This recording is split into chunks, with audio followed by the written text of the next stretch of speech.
तो आज के प्रियम्बल के लिए मैं आमंत्रित करना चाहूँगा doctor Vishan Kumar Maan, national treasurer IMPA, department of forensic medicine, मैमसी, दिल्ली। Please welcome sir.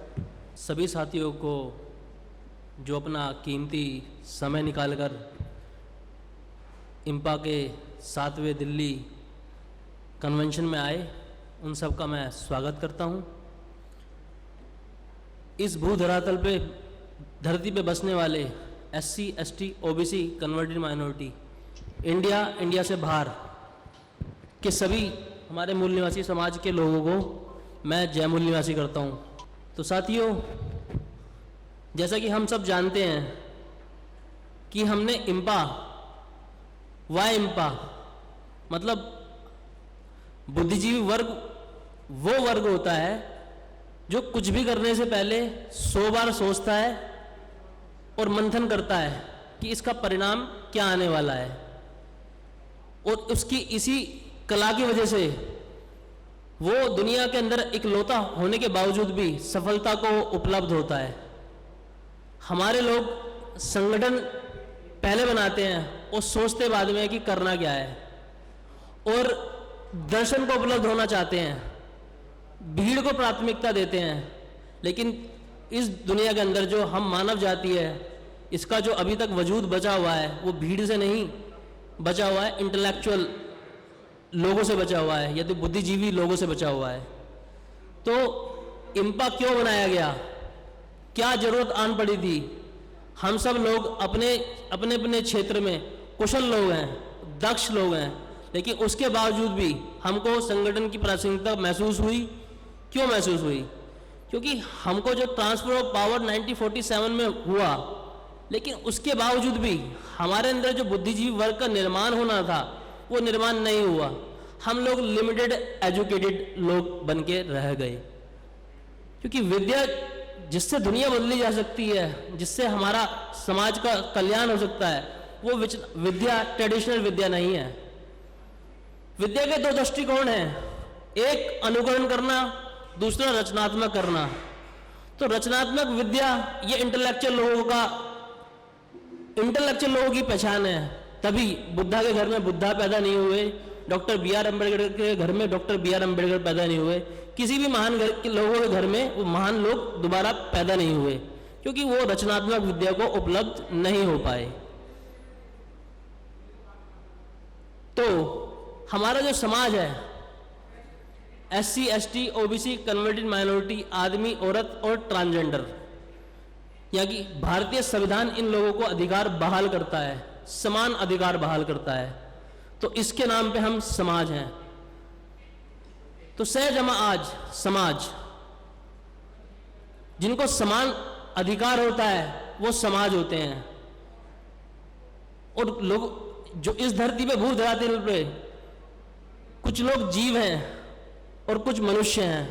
तो जीव और मनुष्य में अंतर क्या होना चाहिए, इसकी परिभाषा जब तक हम संज्ञान में नहीं लेंगे तो हमने अपने महापुरुषों का दृष्टिकोण है उसको हम माइनस करके आगे बढ़ेंगे और विफलता को उपलब्ध होंगे। तो जीव एक जानवर भी, एक कुत्ता हुआ, बिल्ली हुई या मछली हुई या कोई भी जीव, वो जीव है, हम भी जीव हैं। लेकिन हमको जो जानवरों से भिन्न करता है वो मानव अधिकार भिन्न करते हैं।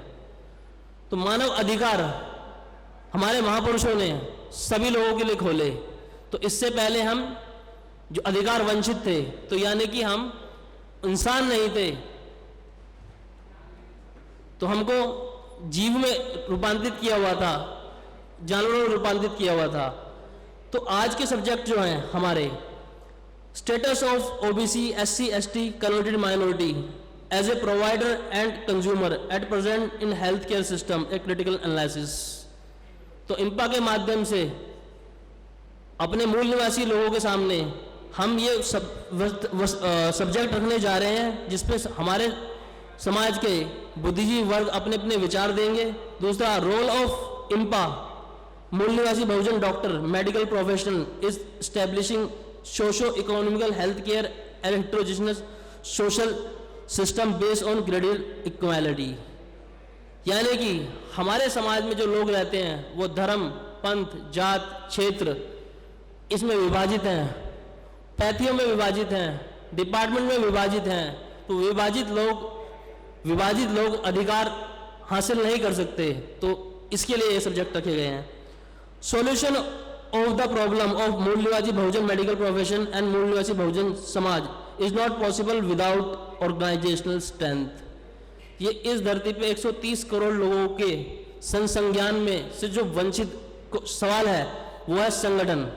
क्योंकि हमारे लोग डॉक्टर हैं, इंजीनियर हैं, प्रोफेसर हैं, पेपर लिखते हैं, लेकिन अगर उनसे पूछा जाए कि वो अपने क्षेत्र में हैं, जब भी वो किसी को सलाह देते हैं अपनी विद्या के आधार पे, तो उनकी बात मानी जाती है, तो वो बोलते हैं मानी जाती है, लेकिन इसके बावजूद बोलते हैं कि हमारा समाज सुधरता नहीं। हमारा समाज सुधरता नहीं तो सवाल खड़ा होता है कि क्यों नहीं लोग उनकी बात मानते। जब उनसे पुनः सवाल किया जाता है कि लोग सही बात नहीं मानते या लोग आपकी बात नहीं मानते, तो वो बोलते नहीं लोग सही तो बात मानते हैं लेकिन हमारी बात नहीं मानते। तो इसका मतलब ये पेच है। क्यों? क्योंकि जिस क्षेत्र के आप कभी स्टूडेंट ही नहीं बने तो उसके आप मास्टर नहीं हो सकते। और दुनिया के अंदर अगर आप किसी को आज़ाद करना चाहते हैं तो सबसे पहले आपके ध्येय में ये बात होना चाहिए कि आज़ादी आप चाहते हो और दूसरे को गुलाम बनाकर कि अपनी चाहत को जबरदस्ती दूसरे पे थोप कर नहीं, मोटिवेट किया जा सकता है और जागृत करके किया जा सकता है। तो जैसे कि अंधा लाख चाहे वो किरण के बारे में सोचे, अंधा लाख चाहे वो किरण के बारे में सोचे, कुछ नहीं हो सकता। आंख की चिकित्सा होनी चाहिए, दृष्टि को उपलब्ध होना चाहिए। तो संगठन ही वो तत्व है जो समाज को जोड़ सकता है और हमको हमारे हक अधिकार, जो खोए हुए हक अधिकार है, उसको बहाल कर सकता है। तो संगठन विद्या, लोग बोलते हैं हम फूले शाहू अंबेडकरवादी हो गए हैं। क्या बाबा साहब डॉक्टर बी आर अम्बेडकर के लिए काम कर रहे थे? ऐसा तो नहीं है। शाहू महाराज के लिए काम कर रहे थे? ऐसा भी नहीं है। क्या पैगंबर साहब के लिए काम कर रहे थे? ऐसा भी नहीं है। क्या बाबा साहब डॉक्टर बी आर अम्बेडकर के लिए काम कर रहे थे? ऐसा भी नहीं है। तो वो कर क्या रहे थे? हमारा जो पढ़ा लिखा बुद्धिजीवी वर्ग है वो हमारे महापुरुषों की जय जयकार कर रहा है और महापुरुषों को मान रहा है, लेकिन उनकी नहीं मान रहा। क्यों नहीं मान रहा? जितने भी हमारे महापुरुष हुए हैं, ज्योतिबा फुले सत्यशोधक समाज बना के लोगों को जागृत कर रहे थे। जागृत का मतलब क्या?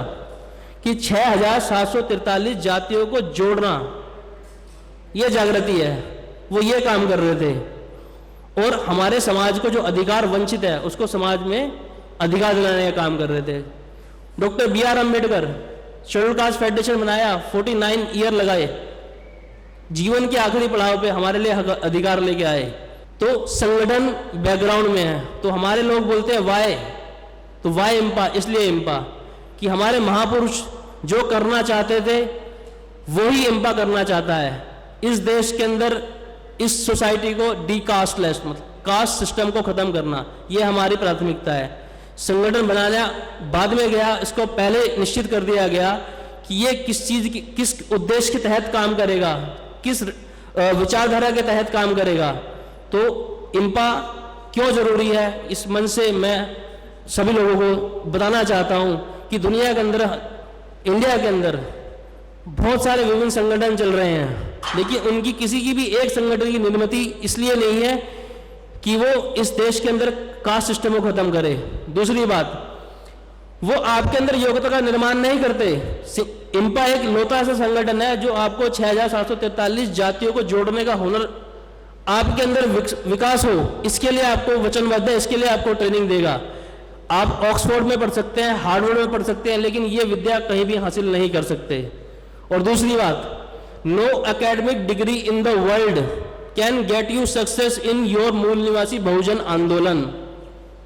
If you are in a notion कि you are succeed without the education, you are a victim of an unhealthy ego. इन शब्दों के साथ मैं विराम लेता हूं और जय मूल निवासी, आशा आपने मुझे सुना। भविष्य में आपसे और सारी जानकारी साझा की जाएगी और आपके अंदर योग्यता निर्माण करने के जो भी हम कार्यक्रम बनाएंगे उसमें आप साथ सहयोग करोगे। धन्यवाद। जय मूल निवासी।